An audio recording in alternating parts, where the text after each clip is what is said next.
पूजे जाते थे। यहाँ पर दशहरे के दिन विजयी राम का उत्सव होता है। ठीक है, दशहरा पता है ना आपको, हम किस खुशी में मनाते हैं? रावण का वध हुआ था, इस दिन रावण को मार दिया था। तो दशहरे पे जो है कई लोग रावण को की मूर्ति भी जलाते हैं। तो बच्चों क्या होता है इस दिन, यहाँ पर दशहरे के दिन यहाँ पर विजयी, जो राम की विजय हुई थी उसका उत्सव मनाया जाता है, जिसमें आसपास के सब देवी देवता रथों में बैठकर लाए जाते हैं। जैसा कि बताया ना कि सभी देवी देवता साल में एक बार जो है प्रतिष्ठित मंदिर में आते हैं और जो है अपने अपने रथों में बैठकर, और वहाँ पर राम की पूजा होती है, उपासना होती है। इस विराट उत्सव में ऐसा सुनने में आता है हजार हजार की संख्या तक देवता शामिल होते हैं। इस उत्सव में बच्चों कितने हजारों हजारों देवता इसमें शामिल होते हैं। कुल्लू प्रांत में व्यास कुंड तथा व्यास मुनि विशिष्ट आदि ऋषि मुनियों के स्थान हैं। ठीक है, कुल्लू प्रांत में ही व्यास कुंड और व्यास मुनि तथा वशिष्ठ आदि ऋषि मुनियों के स्थान है।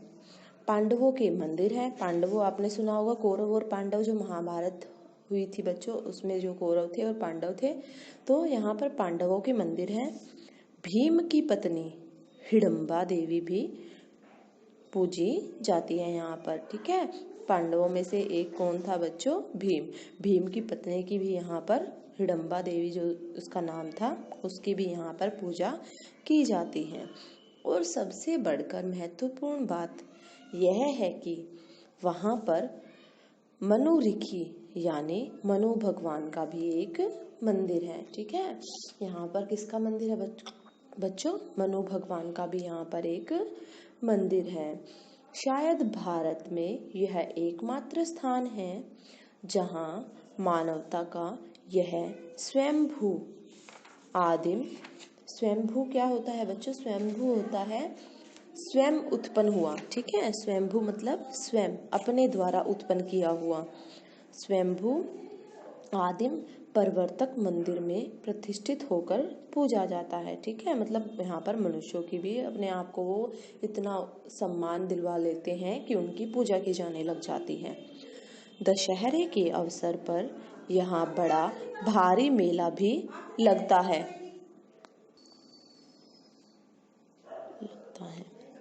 साल भर का व्यापार प्राय इस एक दिन में ही हो जाता है। मतलब यहाँ पर इतना भारी मेला लगता है कि पूरे साल भर का व्यापार मतलब जो पैसे का लेन देन, मतलब व्यापार, इतनी कमाई इतनी आमदनी हो जाती है कि साल भर का व्यापार प्राय एक ही दिन में इनका हो जाता है। बाहर से आए हुए यात्रियों के लिए बनी हुई देसी अंग्रेजी दुकानों और कुछ होटलों या पंसारी हाट की बात अलग है।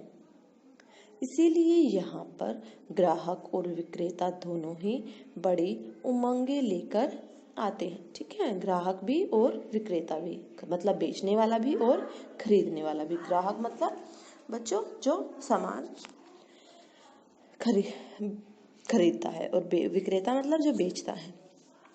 रंग बिरंगे कंबल, पट्टू पट्टियाँ, पश्मीना, चरु और अन्य प्रकार की खाले, मतलब ये कंबलों की वो है बच्चों, कंबल है इतनी वैरायटी के।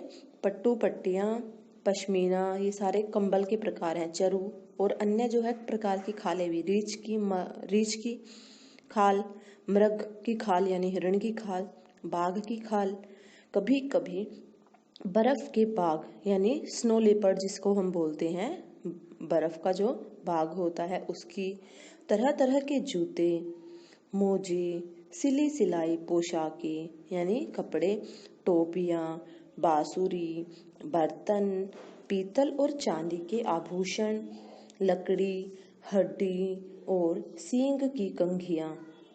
ठीक है, सींग मतलब जो सींग आपने देखा, हॉर्न जो होते हैं पशुओं के, उनकी कंघियाँ, देसी और विदेशी कांच, बिलोर और पत्थर के मनकों के हार, बिल्लोर और पत्थर के मनकों के हार।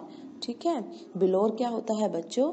बिल्लोर होता है शीशे जैसा सफेद पारदर्शक, ठीक है, या फिर एक चमकदार पत्थर।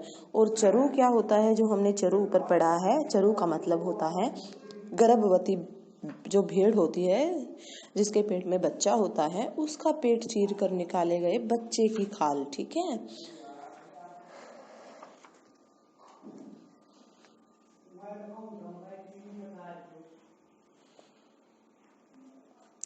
मनकों के हार न जाने क्या क्या चीजें वहां आती हैं और देखते ही देखते बिक जाती हैं। दिन भर में हजारों की संपत्ति हाथ बदल लेती है। मतलब इतनी ज्यादा कमाई उस दिन होती है, इतना व्यापार होता है उस दिन। तमाशे होते हैं, नाच होते हैं, गाना बजाना होता है, जगमग रोशनी होती है।